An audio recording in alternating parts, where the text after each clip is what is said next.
Welcome to the East Bay's best podcast, The Capstone Conversation. This is a show that interviews political, government, and community leaders in Alameda, Contra Costa, and Solano counties. We look at what is going on in your city, how are we developing things economically, and where are we going from here? I'm your host, Jared Ash.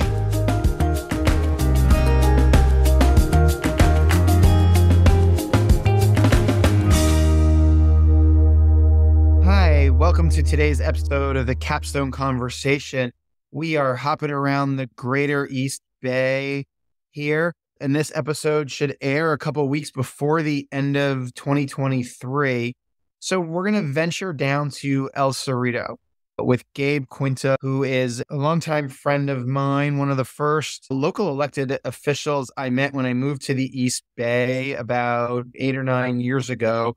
And I think I just see Gabe in a lot of places. He's very involved. He's very community driven. Just a good guy to get to know. So with that, I want to introduce Gabe. And why don't you go ahead and tell us a little bit more about your background and what inspired you to get involved in city government?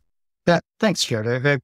And thank you for the invitation to be here. You and I have known each other at least 8 or 9 years now. So I am on my 10th year on the El Cerrito City Council. El Cerrito is a small town that I grew up in. The population now is about 26,000. We are in West Contra Costa County. A lot of folks think that El Cerrito is in Alameda County, but it indeed is part of Contra Costa County. I grew up in El Cerrito. I was born in Berkeley, so attended public schools here. Grew up next to the present library that we have. The library on Stockton Avenue is one of the oldest libraries in the Contra Costa County library system. One of my goals is to make sure we get a new library built. So that's part of the reason why I'm doing this third term. I started volunteering when my partner and I moved to El Cerrito. We were living in Noe Valley and renting, and we wanted to buy a home, and we thought, okay, well, why don't we look in Berkeley? And kept on getting outbid in Berkeley and Oakland, and looked at my hometown, El Cerrito, and we were able to get in and purchase a home, and we've been here since 2000. I got a phone call from my former colleague who is no longer with us, Councilmember and former Mayor Janet Abelson. And she called me out of the blue and asked me if I wanted to volunteer on something. And that's how it started. Where this gig, we have a very small stipend. This is more or less a volunteer gig. And this is why I'm doing this, because this is my hometown. I attended college down in Long Beach area, Cal State Long Beach, and lived in Los Angeles for most of my adult life until moving back to the Bay Area in San Francisco, and then returning to El Cerrito. Sometimes when you talk about volunteering, I realize that if I don't show up for a meeting, then that's going to sign me up for more stuff because I'll be outvoted when I'm not there. And so when my wife says, "Why do you have to go to that?" I said, because if I don't, then I'll have to sign up for 12 projects. Sometimes it's just good people being there and knowing the right people to get you engaged. And I heard that about your story. When you talk about El Cerrito, you talk about its unique location. And I was just with somebody in Richmond yesterday, and they were talking how some people in Richmond feel they're more connected to Berkeley and Oakland and even to Solano County than they are the rest of Contra Costa. You're sort of sitting at that nexus there. What can you share about its location, its uniqueness, and how that defines the city and the region? Well, we're one of the older suburbs. 2017 is when we had our centennial. Older neighborhood, a lot of mid-century homes. Our lots are smaller. We are a city of homes, but our uniqueness in compared to other cities is that we have 2 BART stations, one regional BART station, the Del Norte station, and one more or less a neighborhood station, the El Cerrito Plaza station. A lot of Albany, Kensington, Berkeley, Richmond residents use the Plaza station. The Del Norte station is more of a regional station. Folks, there are bus connections to Solano County, Pinole, Hercules, that area, but also Napa County, Marin County as well.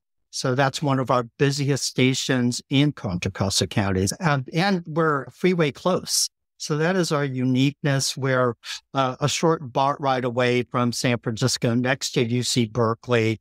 El Cerrito is known for having the most Nobel Prize winners who have lived here, past and present, because a lot of we're a city of teachers. So a lot of professors and folks from Lawrence Livermore in the past and present have lived here in El Cerrito. There you go. That's an interesting fact that I bet you very few people knew, but more, what is it? More Nobel Prize winners live in El Cerrito than anywhere else? Have lived here past and present. The Oppenheimers are here and reside in Kensington, El Cerrito, and so a lot of longtime families here, a lot of former elected officials, our colleagues in Contra Costa. Many of them grew up here in West Contra Costa, El Cerrito. So with that uniqueness, most city council members represent their city on a number of regional boards. Your boards probably focus on Contra Costa County because that's the county you're in, but your traffic patterns, your public transportation may also be geared towards Alameda County.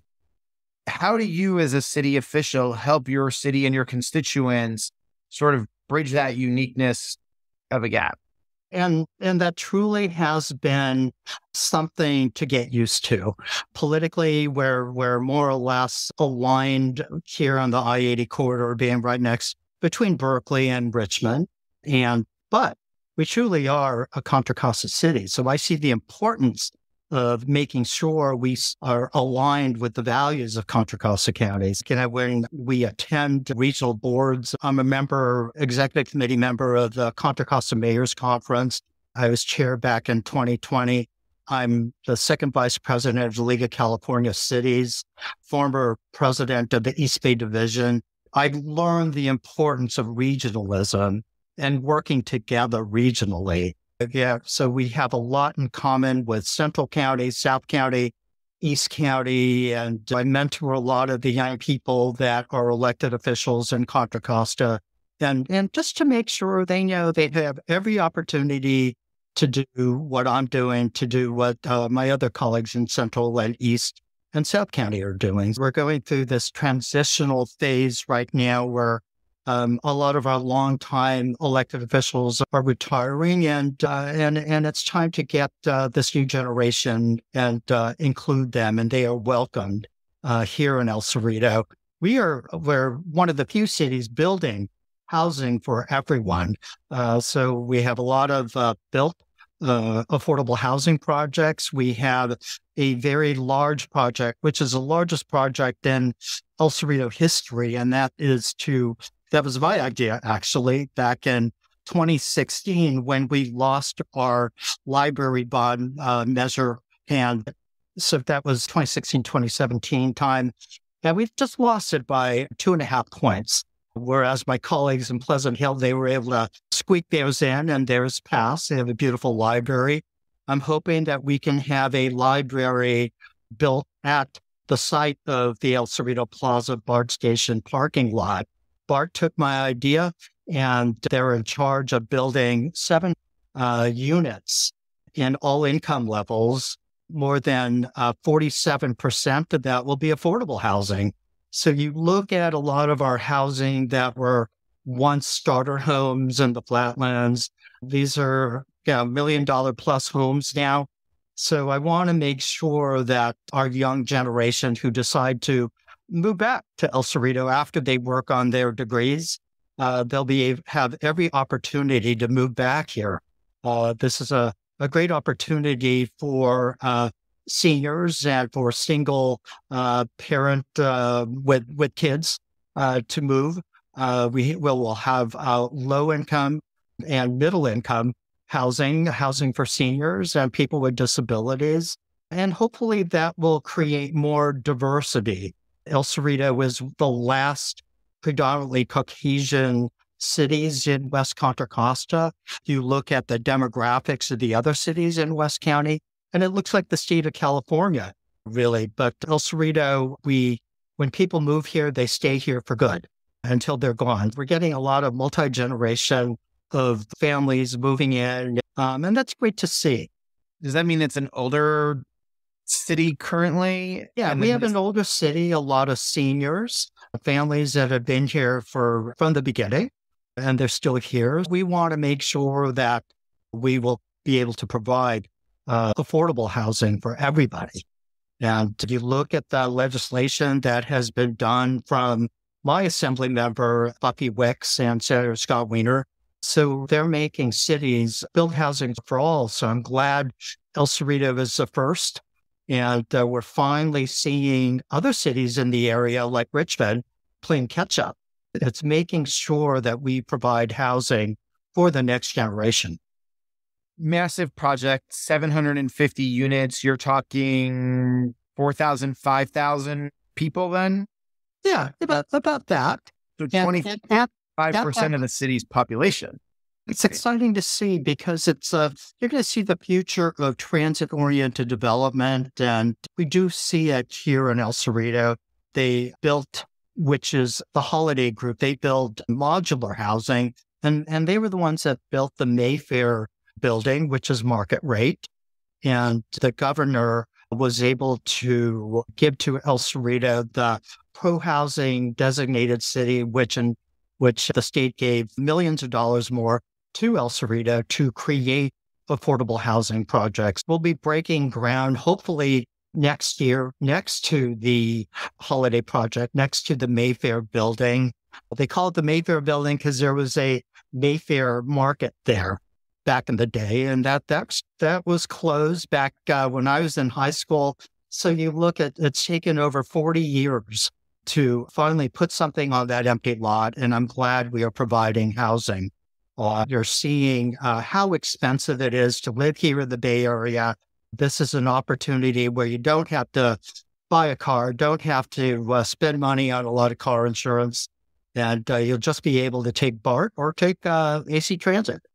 And AC Transit, you can take the double-decker bus and arrive in San Francisco at the new terminal over there in downtown. A lot of our residents do take that to take BART as well. We're a transit-first city, and we'll continue to do that. So in that development, is the library allocated, or your city has to go back out to bond and a vote for the library? It will probably have to go to a vote. Again, I don't know when that is going to be. People were saying, well, maybe we'll do it in the March election, but we shall see. We're getting more information and more polling, and I'm hoping by the next council meeting, we'll be able to let our residents know whether we're going to build this and whether it will be on the ballot next year, but it could be later on. We shall see. It's interesting because there's a lot regionally that may be on the ballot and on voters' minds, with MTC looking at a 2020 November regional housing tax or bond measure, and 2026 putting transportation on multi-county things. And I know that has a lot of cities concerned about voting for taxes fatigue, because I don't even know what's the right phrase there. But yeah, well, there's one measure called the Business Roundtable measure, and that will stop cities and school boards from being able to pass anything. Yeah, my executive committee and the board of the League of California Cities, that is our top priority, to stop the Business Roundtable initiative that will be in the November ballot in 2024. We're not supporting this. This is how cities survive, by passing a parcel tax measure or a bond measure. We're not supporting it, and the state of California, the governor, is not supporting it. We have to do what we can to make sure, and we're partnering with all of labor. Labor is not supporting it. Our teachers are not supporting it. Local elected officials are not supporting it. This is something that big business is trying to do, and this would ruin cities and it will stop with the day-to-day things that cities do if we're not able to defeat this measure. yeah, and it's also retroactive as of now, which will be interesting. And any updates on that? Is that supposed to come on the March ballot or November of 24? I believe that's going to be in the November ballot as well. Yeah. So we'll give an update to that to the listeners as that gets closer and more worked out. Let's talk about other challenges that El Cerrito's facing and how is the city addressing that? I know you've talked about sustainability, financial measures. You want to touch a little bit more on that? Yeah. El Cerrito has always had financial problems. We are just a city of homes. We're a bedroom community. We don't have a casino like San Pablo. We don't have a refinery like Richmond. We're a city of homes and small businesses. And that's what it is. It's like we are obligated to pay for our unfunded liabilities. And baby boomers are retiring. And then after that, Gen Xers, we need to pay the bills. And we were back in the Great Recession of 2008. We should have been paying for our unfunded liabilities starting then. But cities have kicked the can. And it's not just El Cerrito, but most of the cities of California. We got state audited and we had to fix that right away. So it was 2018 when I was running again for my second term. We had a Measure V, which passed, and it passed by more than 2/3 vote. I was very happy about that. And that changed the way the city operates because we changed into a charter city. So you're looking at cities up and down the state and cities here at Contra Costa that are looking at the same thing, whether to pass a real estate transfer tax. So I know Pinole has been discussing that. The city of Hercules, the city of Vallejo has been discussing it. Our real estate market in El Cerrito has always been good. And this real estate transfer tax helped us get out of the hole that we were in. And we were able to return our credit rating to a very respectable rating now. And we have 16% in reserves, the most that this city has had ever. So I'm proud of that, but it has been 5 years of dealing with one thing and one thing only, and is getting back to financial stability. And we were able to do this. So I'm so proud of the present council that we have.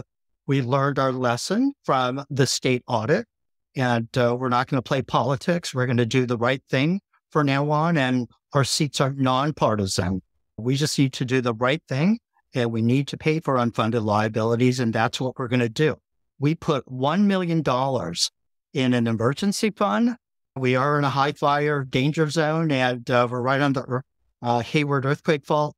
I'm glad we're doing that, and that was part of the plan that I always wanted to do, but also where we're able to finally put a Section 115 trust, and we put $1 million to pay for our unfunded liabilities and CalPERS. Yeah, very happy about that.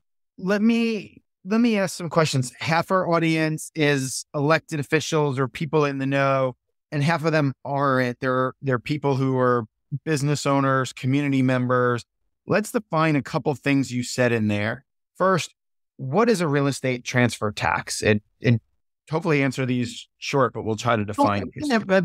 It's a tax when the seller is in control. The seller can decide whether the buyer has to make that decision and pay a certain percentage. And looking at that, the city was able to say, hey, we can, instead of paying that tax, if you make some home improvements, because remember, our houses, for the most part, are mid-century, were a lot of homes up on the hills, and the earthquake fault is right on Arlington. Yeah, these homes need work, and they can put that money into home improvements like brace and bolt, or updating their electrical or putting solar, things like that. So it turns out to be a wash.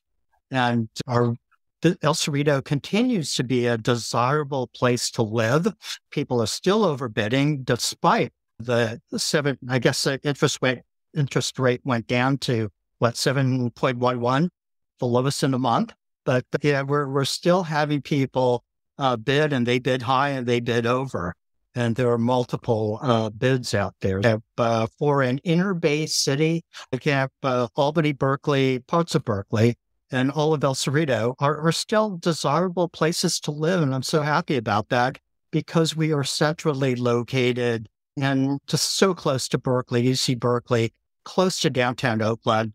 And I always tell folks in San Francisco, because we're getting the folks from San Francisco and Oakland that have had it, been living there. So a lot of our new residents are young families, single couples, LGBT couples that have had enough of city life and the high crime rates there in those cities and are moving to El Cerrito because they want to get out of crime-ridden areas and move to a safe area and which is close to transit. We continue to be a transit-first city. And another term you mentioned was a chartered city. What were you before? We were a general city. So the majority of cities and the 19 cities in Contra Costa County are general cities. But Richmond is the only other charter city. And a charter city gives city the last word when it comes to local control, and we can make our own decisions. It came to the voters back in 2018 with Measure V, and it passed overwhelmingly. Cities know of El Cerrito's success, and cities up and down the state of California, many of them are going through the fiscal cliff.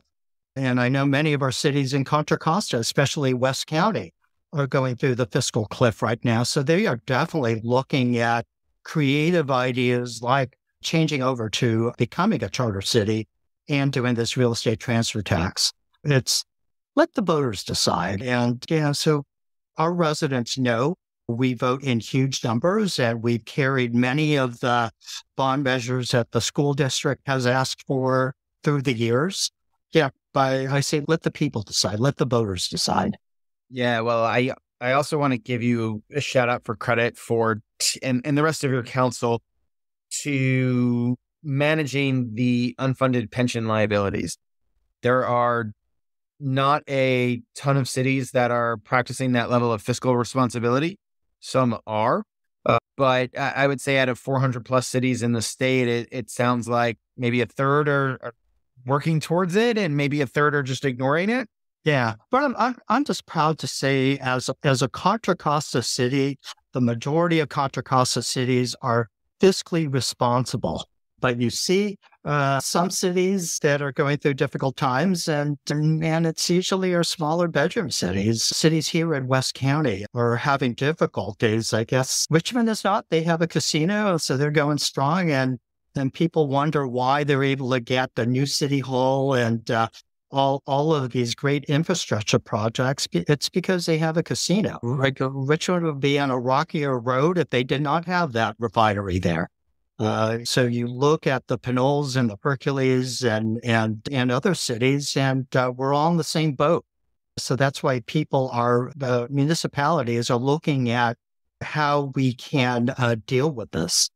Well, everybody should just open up more casinos then. Not advocating for that, just to be clear. We're just talking how it does seem to benefit Richmond and create that tax base.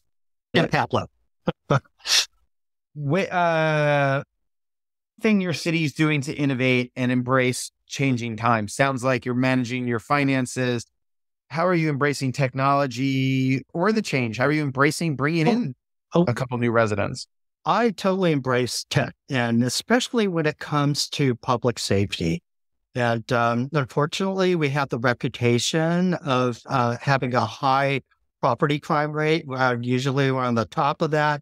We're second now in the highest property crime rate of the 19 cities in Contra Costa County because of where we're at. We have 2 BART stations, a small city of 26,000, and we're next to the freeway. And folks know that this city is like La Miranda, where they order a lot of things online. And the county pool has, when it comes to the taxes coming in, our city orders online as much as the other cities in the county, like La Miranda, Walnut Creek, and Danville. We do order a lot, but then unfortunately the criminals know it. So what I wanted to see, we've always had that problem with crime because there's a lot of poverty and a lot of crime in our surrounding cities surrounding El Cerrito. Our largest city next door, they defunded their police twice, and this has affected the crime rate here in El Cerrito. And yeah, they have a shortage of police. And so what we decided to do is to fund our public safety, both fire and police, at 100%. We did not do what the other cities like Oakland and Richmond did. We did not do that. And we refused to do that because this city believes in public safety. We've always been the brunt of the crimes that we see regionally. And that's why we're embracing tech. License plate readers. San Pablo, the city of San Pablo, that tech works because they had a super high crime rate, and Richmond and San Pablo had the reputation of being one of the most dangerous cities in California and the country. The city of San Pablo invested in a lot of license plate readers, and that has changed their city in one of the most crime-rated cities to one of the safest cities. A lot of the chop shops, the stolen cars they would obtain here in El Cerrito and Albany and Kensington would end up in San Pablo and Richmond and Oakland, and they would chop the parts up and send it to other parts around the country to sell. That does not exist anymore, and it's because of tech. So I welcome that, and it's expensive to do, but it works. And I believe in surveillance. Surveillance will help deter crime. They're not snooping. This will be in different parts of the city. And the data, if the data shows that a car that was stolen enters the city, that car will be caught. We've seen a lot of crimes, a lot of stolen cars taken by the police and returned to the owner. Hopefully they wipe them down with antibacterial wipes first. But that's great that they're catching them, that they're finding them. I think that's important. My neighbors and we live on I want to say maybe a cut-through street, not entirely, but we've got together. We had a couple of accidents in the last 3 years. And my neighbor said, in 25 years of living here, I've seen 3 accidents, and they've all been in the last 18 months. Yeah. And I think 7 of us got together and we all sort of purchased our Ring cameras at the same time. So some of us had the doorbells before, some did not. I think now everybody does. But we also all have cameras facing the street. And absolutely. And I was in charge of our neighborhood watch group. And that was one of the things I started before I became an elected official. And we started this because of a rash of crime. We had small business owners in my neighborhood that were killed, small business owners that are no longer with us. The owner of the Red Onion restaurant, the husband was killed. An Indian restaurant in Richmond, the family lived around the corner on that street, and the owner was killed. I remember that, and our residents remember that. So the main responsibility for cities always is public safety, and that was always instilled by me, because I learned from past mayors and council members. During the crack epidemic, we had a lot of crime here in the 80s and 90s. We have to remember the past, and again, cities need to remember part of their main responsibilities is to provide public safety for all residents, for all visitors, and our small businesses. And we have had a brunt of crime. You look at our Safeway, we could have had a police officer there 24 hours a day. A lot of crime.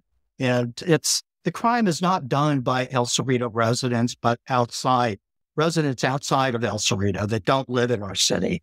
And it's because we have 2 BART stations. And that's a curse we have, whether we like it or not. We have to put an emphasis on public safety always.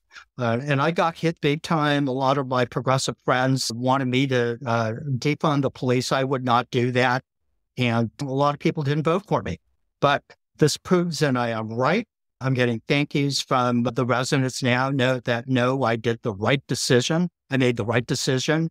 The city of Berkeley, Mayor Arreguín, he saw the same thing, and he put money back into his public safety. So Albany, El Cerrito, Piedmont, we're all going through the same thing, just like what your neighborhood is going through. folks that pass through your city because they know that your city orders a lot online. And that's one of the major things that we're seeing. Well, and I just got a package alert as you finished that last sentence that I have a package outside on my ring zone. So I better run and get that. Okay. Before I do that, Gabe, I really appreciate you coming on today. Take us home. We'll put in the show notes your contact information. You're active on social media so people can reach out to you and follow you and learn more about El Cerrito. But what haven't I asked? What's the one thing you want to leave us with today? Well, I grew up in Contra Costa and grew up in El Cerrito and know that the cities of Danville, San Ramon, many of my classmates that I grew up with here at El Cerrito and Kensington live out there now. And I see a repeat of what happened 40 years ago when cities were not working. Our large cities had that huge flight of residents leaving because of high crimes, and the corporations left as well. I don't want a repeat of that. So our Contra Costa is a great place to live, and we have always provided housing for the Bay Area. El Cerrito continues to be a desirable place to live, and it's centrally located. Know that with so many of the residents moving in from Oakland and San Francisco, we're seeing a repeat of what happened 40 years ago. And yeah, so this is how people eventually end up. When they want to start a family, they know Contra Costa is a desirable place to live, and it will continue to be a desirable place to live. Hey, I got one other question I thought of because you mentioned the Contra Costa Mayor's Conference, which I go to regularly to just learn and sit and meet people. There's a rumor in December we're supposed to wear like ugly sweaters to that. I want to know if that's true or if they're trying to haze like the government affairs economic consultant in the background, or can I wear an ugly sweater or do I wear a button down suit? This is Contra Costa. I would wear a crazy sweater. Yeah, it's great that we're all meeting during this post-COVID period. Yeah, I look forward. Yeah, the Mayor's Conference is one of the few things we get to do together. So let's have fun. I look forward to seeing you and all of the mayors and president right now. The head of the Mayor's Conference is the mayor of San Ramon, and my executive committee. We put him in there because I know that was one of the few things that he never had the opportunity to do. But he has bounced back big time, and I'm glad he's back. So I want to celebrate with him and his city and the great work that Mayor Hudson and all of the mayors have done. You look at Measure X, and that was created because of the Contra Costa Mayor's Conference. And when I was chair, we realized we need to do something about mental health. And so it was the mayor of Walnut Creek that started that, and the Contra Costa mayors. So that's how Measure X was created. And so I'm just so proud of that, and proud of Mayor Haskew, Councilmember Haskew, of the work that she has done to include all the cities. And if you're interested in more on Measure X, Supervisor Ken Carlson talks about that back on episode 11, which aired in November, but you guys can go back and hear about that. And Supervisor Joyo will be on in January or February, and he wanted to provide some further updates on that and the A3 model, anytime, anywhere, any place, mental health program that Gabe just referenced. So thank you for joining me today. I really appreciate this and look forward to the next conversation. Thank you. I appreciate it. Please hit subscribe so you get the weekly updates of when we release the next episode. I'd like to thank our sponsors, Capstone Government Affairs and Economic Development, a firm where I serve as managing partner. For more information, check us out at www.capstonegov.com and follow us on LinkedIn by typing in Capstone Government. Check out the show notes, and for a full transcript, visit our website, www.capstonegov.com, and follow us on LinkedIn by typing in Capstone Government, or you can find me, your host, Jared Ash.